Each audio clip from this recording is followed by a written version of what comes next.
The Flower Adornment Sutra. cttbusa.org. Translated in the Tang Dynasty by the Tripitaka Master Shramana Shikshananda of Khotan. Chapter 22. The 10 Inexhaustible Treasuries.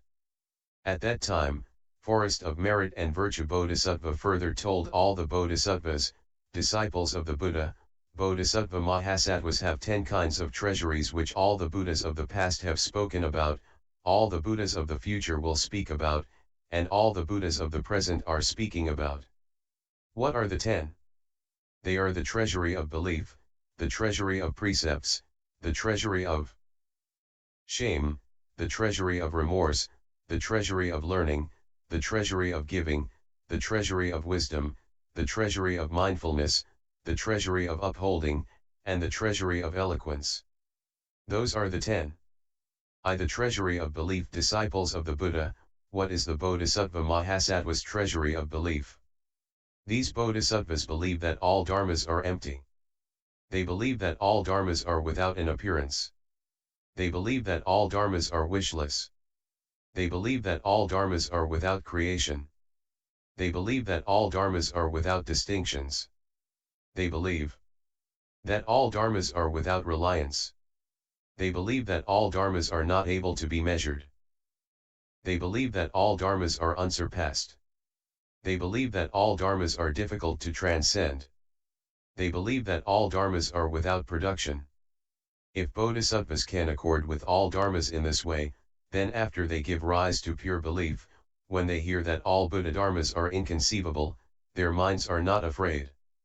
When they hear that all Buddhas are inconceivable, their minds are not afraid. When they hear that the realm of living beings is inconceivable, their minds are not afraid. When they hear that the Dharma realm is inconceivable, their minds are not afraid. When they hear that the realm of empty space is inconceivable, their minds are not afraid. When they hear that the realm of nirvana is inconceivable, their minds are not afraid. When they hear that the past is inconceivable, their minds are not afraid. When they hear that the future is inconceivable, their minds are not afraid. When they hear that the present is inconceivable, their minds are not afraid. When they hear that entering every kalpa is inconceivable, their minds are not afraid. Why not? These bodhisattvas, residing in the places of Buddhas, have thoroughly solid faith.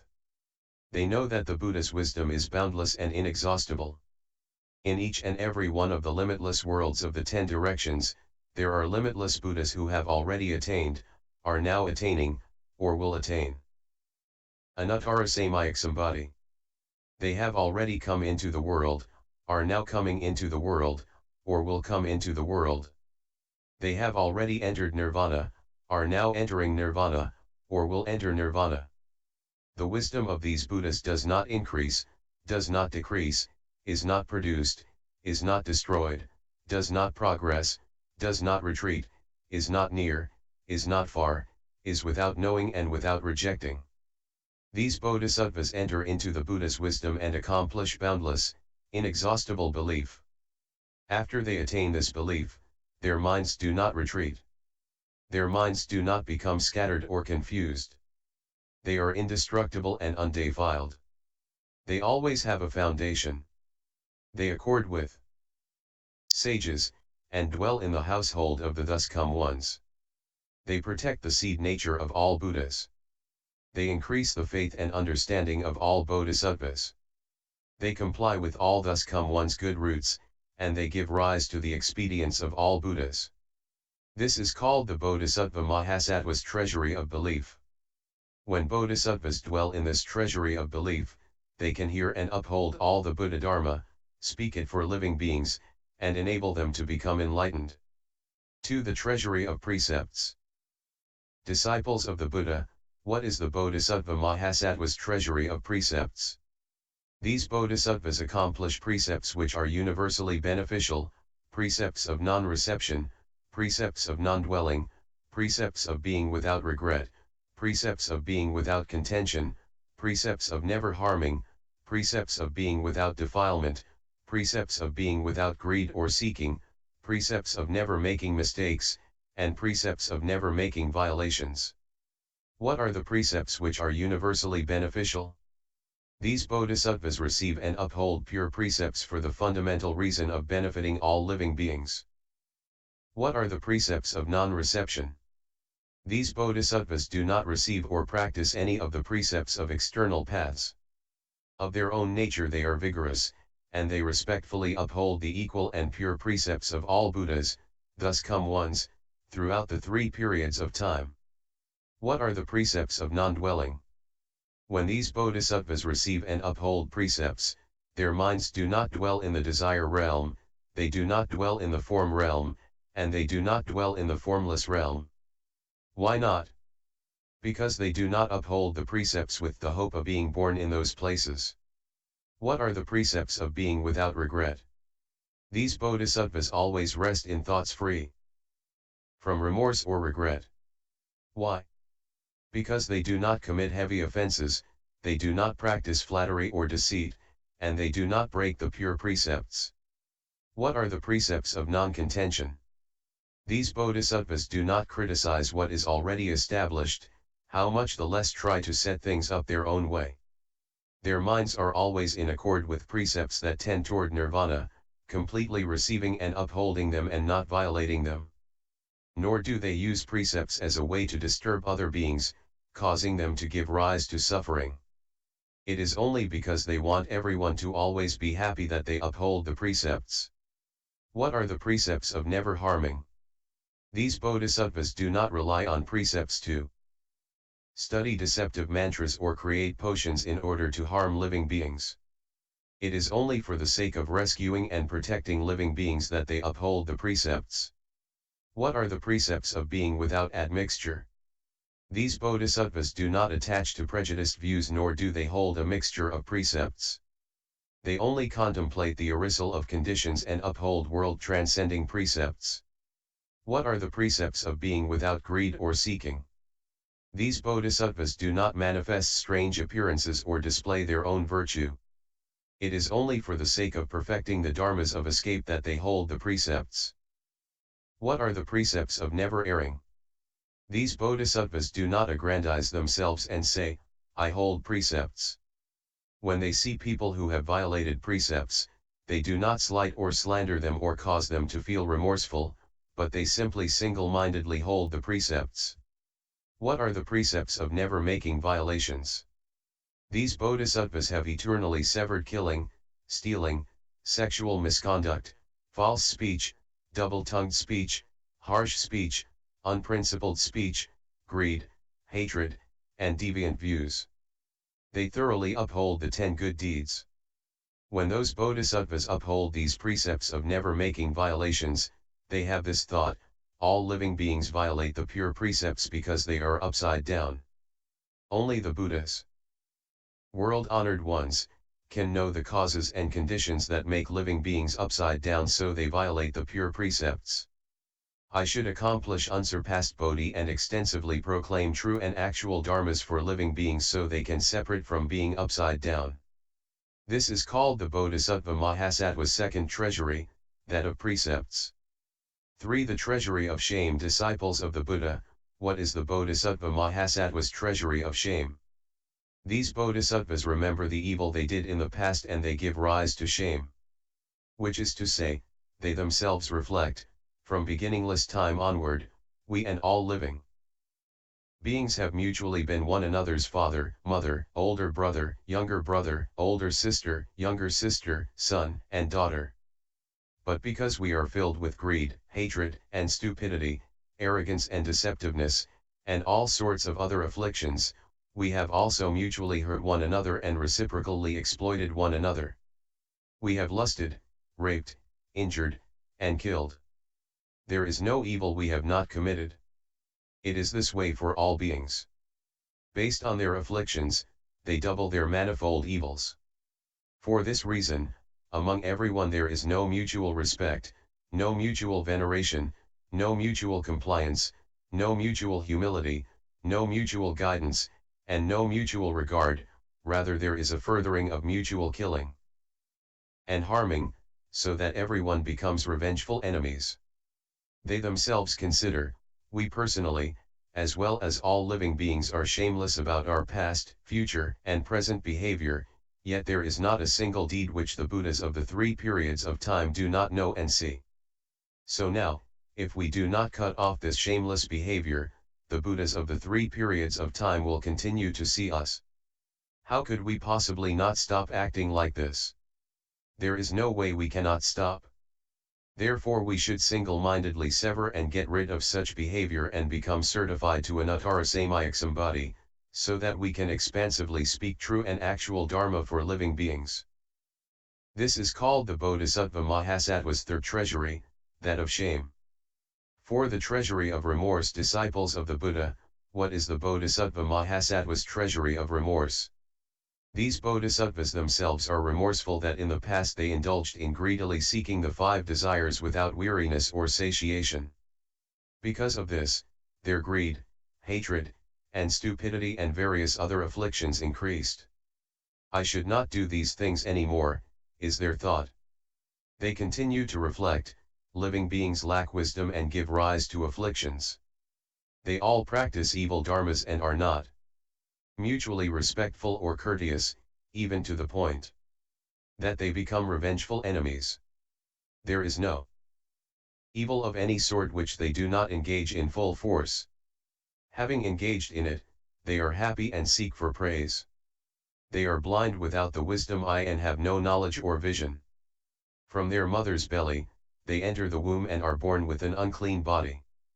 In the end, their hair turns white and their faces get wrinkled. Those with wisdom contemplate this and see that this solely comes about from the impurity of sexual desire. The Buddhas of the three periods of time all know and see this. If I continue to act like this, then I am just trying to deceive the Buddhas of the three periods of time. Therefore, I should cultivate a sense of remorse, quickly accomplish anuttara samyaksambhati, and extensively speak true and actual Dharma for the sake of living beings. This is called the Bodhisattva Mahasattva's fourth treasury, that of remorse. V. The treasury of learning. Disciples of the Buddha, what is the Bodhisattva Mahasattva's treasury of learning? These bodhisattvas know that because some phenomena exist, other phenomena exist, that because some phenomena do not exist, other phenomena do not exist, that because some phenomena arise, other phenomena arise, that because some phenomena cease to be, other phenomena cease to be, whether they are mundane dharmas, transcendental dharmas, conditioned dharmas, unconditioned dharmas, determinate dharmas, or indeterminate dharmas. What are the phenomena which exist because other phenomena exist? For instance, activity exists because ignorance exists. What are phenomena which do not exist because other phenomena do not exist? For instance, name and form do not exist when consciousness does not exist. What are phenomena which arise because other phenomena arise? For instance, suffering arises because emotional love arises. What are phenomena which cease to be because other phenomena cease to be? For instance, birth ceases to be when becoming ceases to be. What are mundane dharmas? They are, for instance, form, feeling, thinking, activity, and consciousness. What are transcendental dharmas? They are, for instance, precepts, samadhi, and wisdom, liberation, and liberation of knowledge and views. What are conditioned dharmas? They are, for instance, the realm of desire, the form realm, the formless realm, and the realm of living beings. What are unconditioned dharmas? They are, for instance, emptiness, nirvana, the extinction involving reckoning of conditions, the extinction not involving reckoning of conditions, arisal from conditions and dwelling in the Dharma nature. What are determinate dharmas?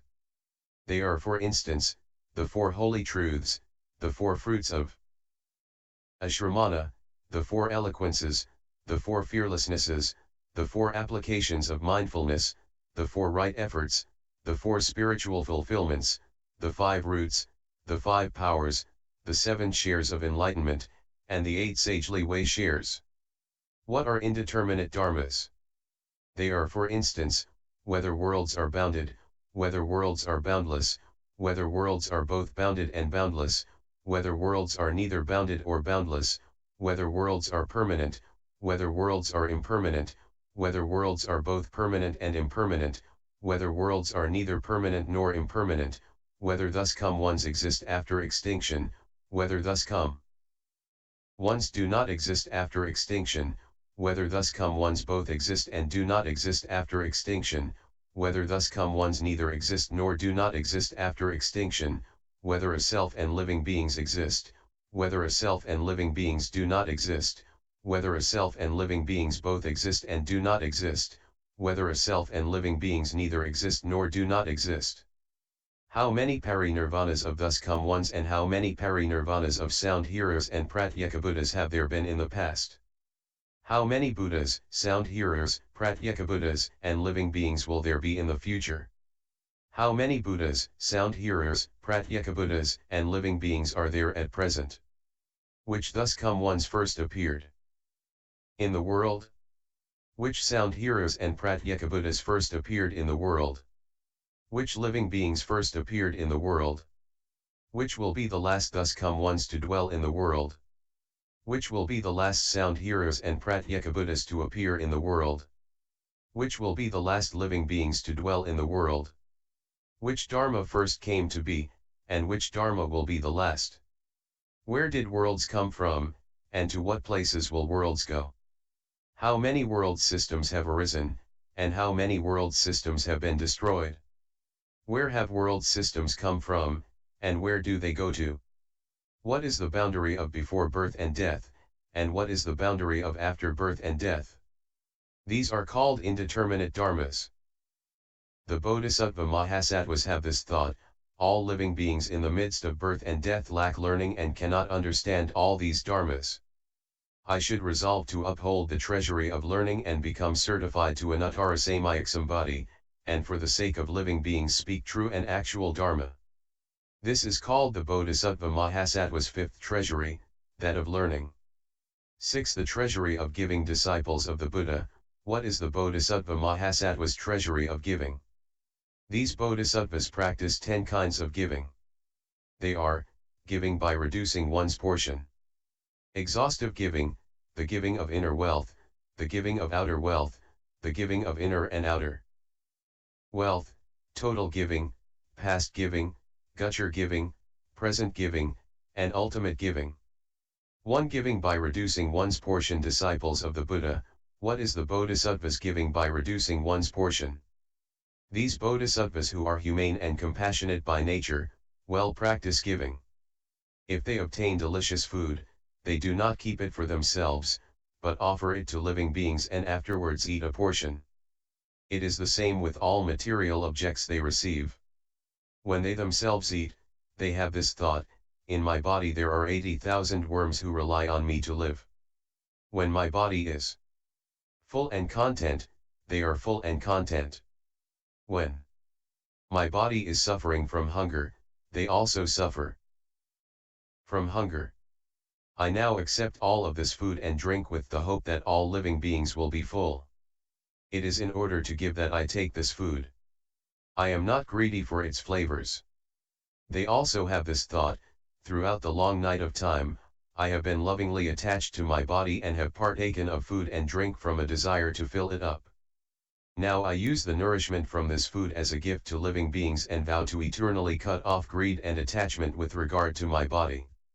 This is called giving by reducing one's portion. 2. Exhaustive giving. What is the Bodhisattva's exhaustive giving? Disciples of the Buddha, these Bodhisattvas obtain all kinds of supremely flavored food and drink, fragrant flowers, clothes, and provisions of life. Were they to use these things themselves, they would be peaceful, happy, and long-lived. If they deny themselves and give to others, then they will be poor, miserable, and die young. If at that time, a person comes and says, "You should give everything you have to me," the Bodhisattva says to himself, "From beginningless time to the present, because of starvation, I have lost my body countless times, yet I never did even a hair's worth of benefit for living beings that would have been of wholesome benefit to me as well. Now, I should, as those before me have done, renounce my life in order to benefit living beings. According to what I own, I should renounce everything, even my very life, without any stinginess. This is called exhaustive giving. 3. The giving of inner wealth. What is the Bodhisattva's giving of inner wealth? Disciples of the Buddha, suppose a Bodhisattva is youthful and robust, upright and handsome, clothed in fine garments and adorned with fragrant flowers, having just received anointment on the crown of his head to make him a will-turning king, and who is replete with the 7 jewels and ruling over the 4 continents. Suppose he is approached by a person who addresses his lordship, "Oh, great king, know that I am now old and decrepit, plagued with many illnesses, friendless, childless, emaciated, and eccentric. My death is not far off. If I had the king's body, hands, feet, blood, flesh, head, eyes, bones, and marrow, I could go on living. I pray that the king will not be calculating or stingy, but will look upon me with kind thoughts and give himself to me."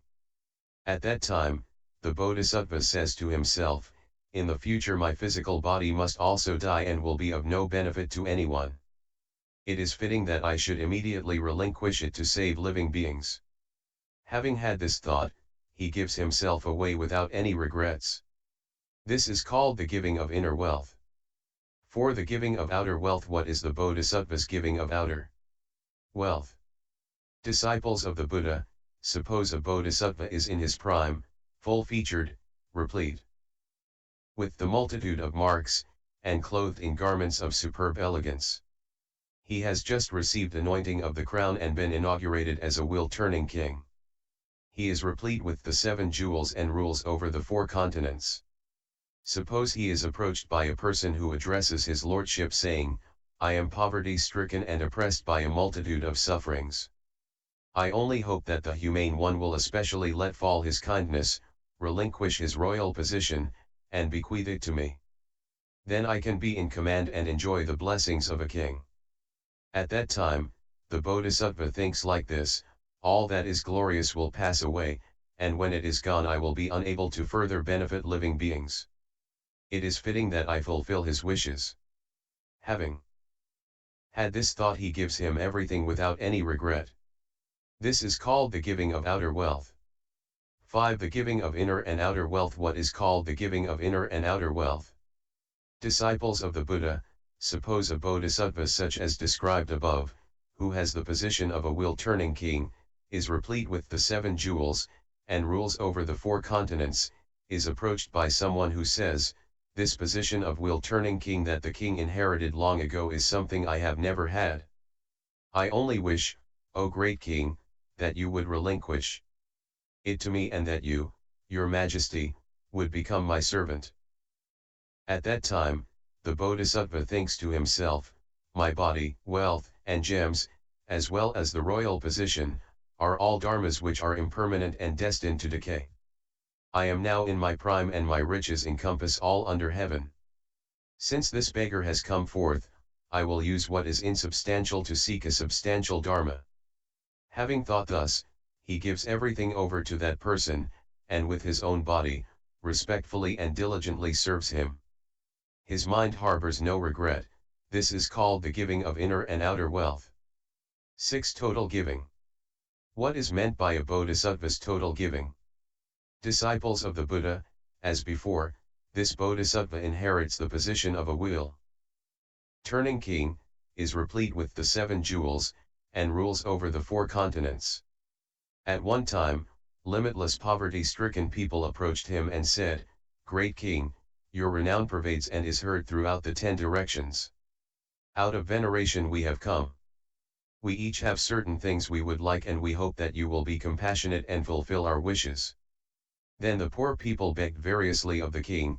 Some asked for his country, some wanted his wives or children, some wished for his hands and feet, some wanted his blood, flesh, heart, lungs, head, eyes, marrow, and brains.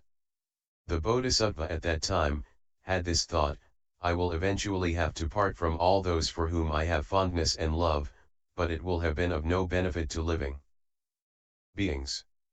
Now, with the hope of forever casting out greed and emotional love, I will use all of these things that are destined to disperse, to fulfill these living beings' wishes. Having had this thought, he bestowed upon them all the things they wanted, without any thoughts of regret, nor any sense of repulsion or contempt toward those living beings. This is called total giving.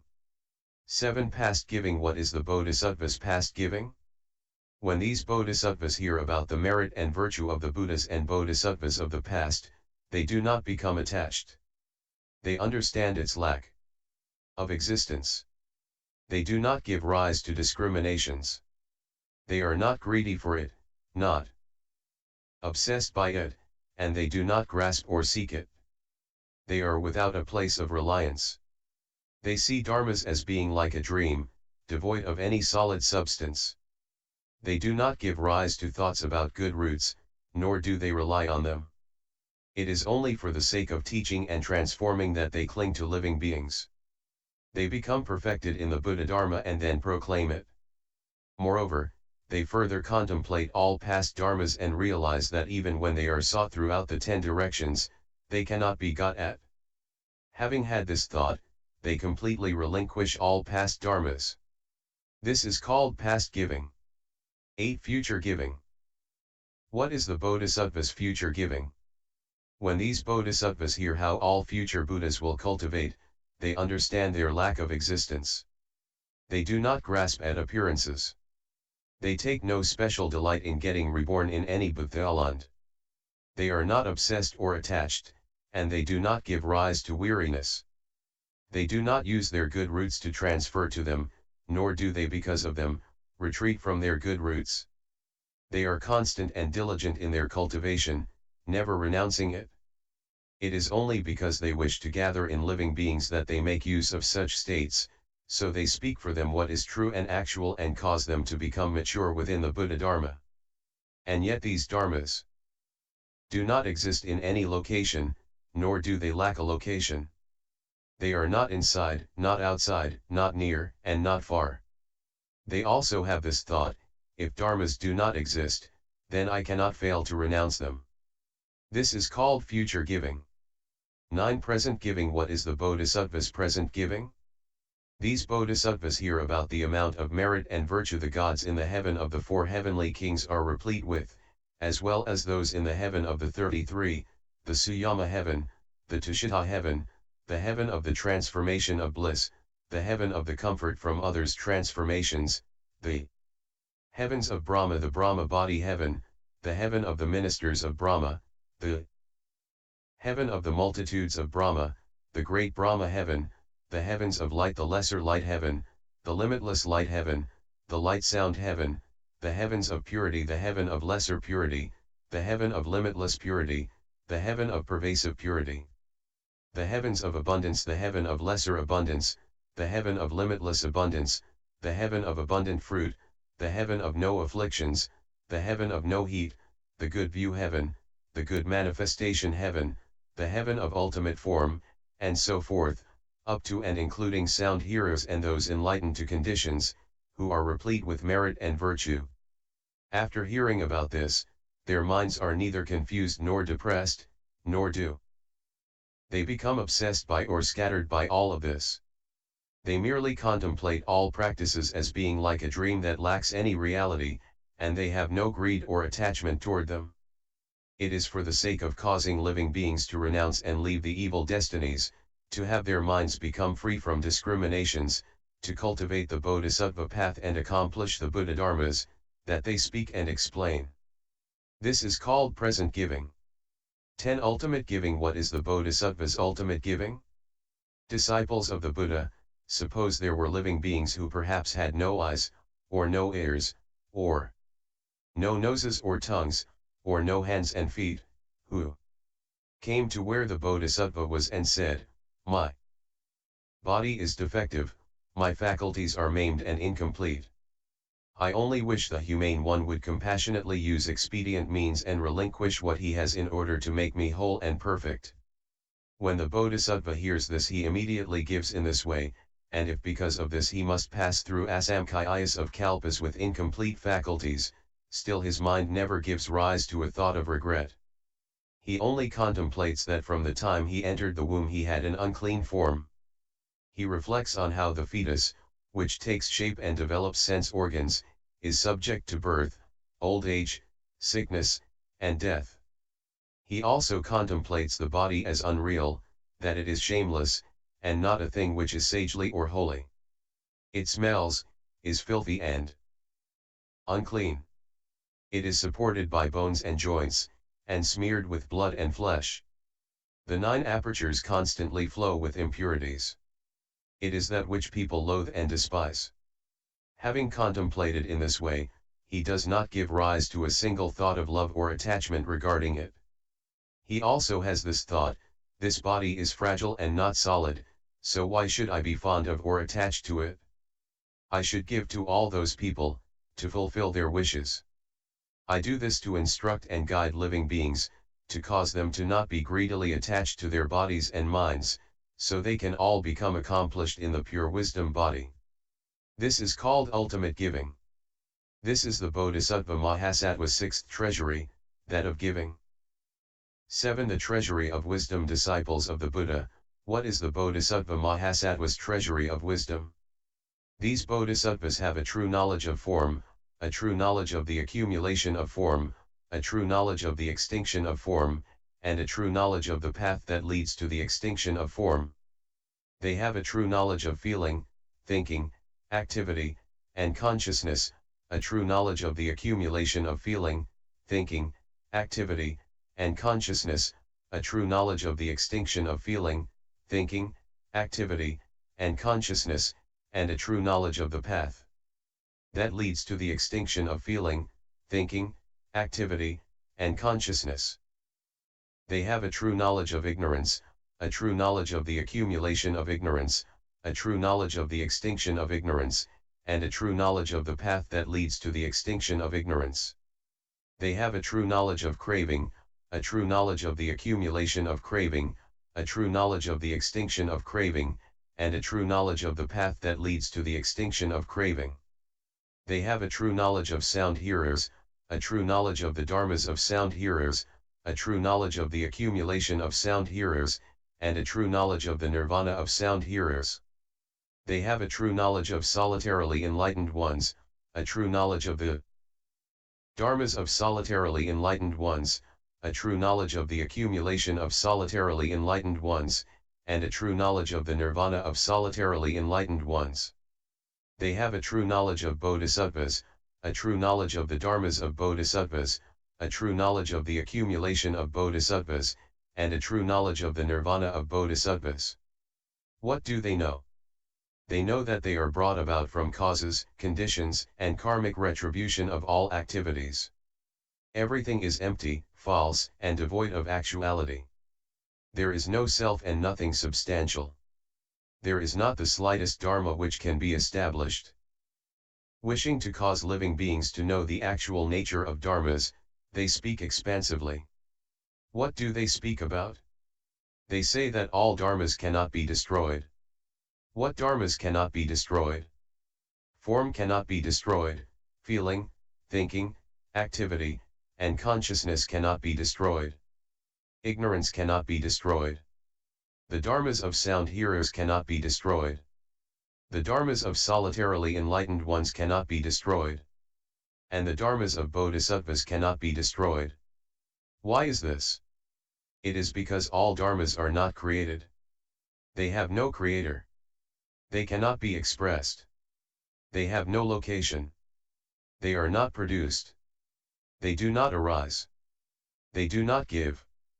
They do not take. They do not move or turn. And they have no function. Bodhisattvas accomplish such a treasury of limitless wisdom. From a few expedient means they understand all dharmas. They naturally comprehend without others enlightening them. There are 10 reasons why this treasury of inexhaustible wisdom is known as inexhaustible. What are the 10? They are: it is inexhaustible because they are learned and skillful. It is inexhaustible because they draw near good and wise advisors. It is inexhaustible because they are well able to discern the meanings of phrases.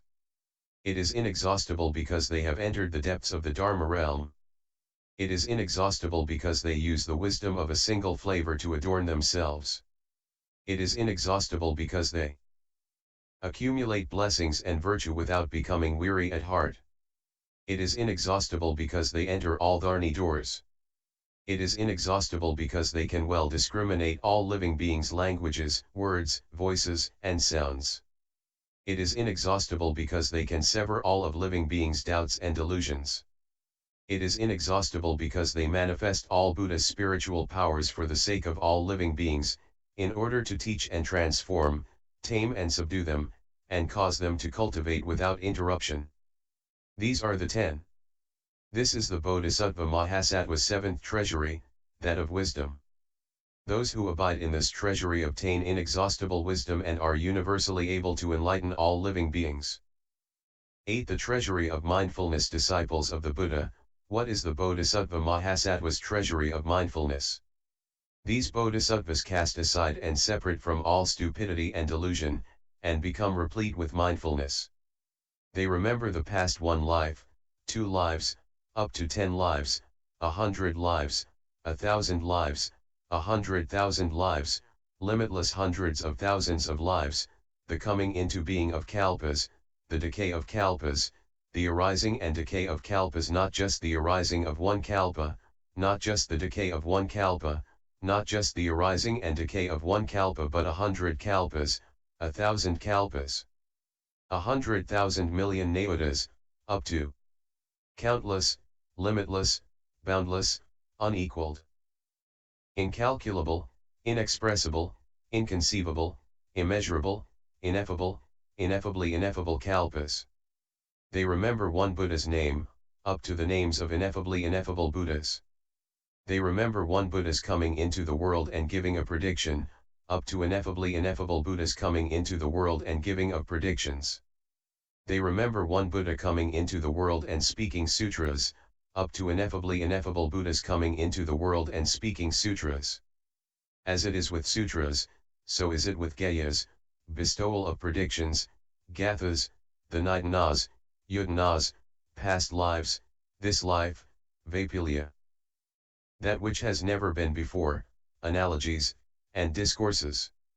They remember 1 assembly, up to ineffably ineffable assemblies.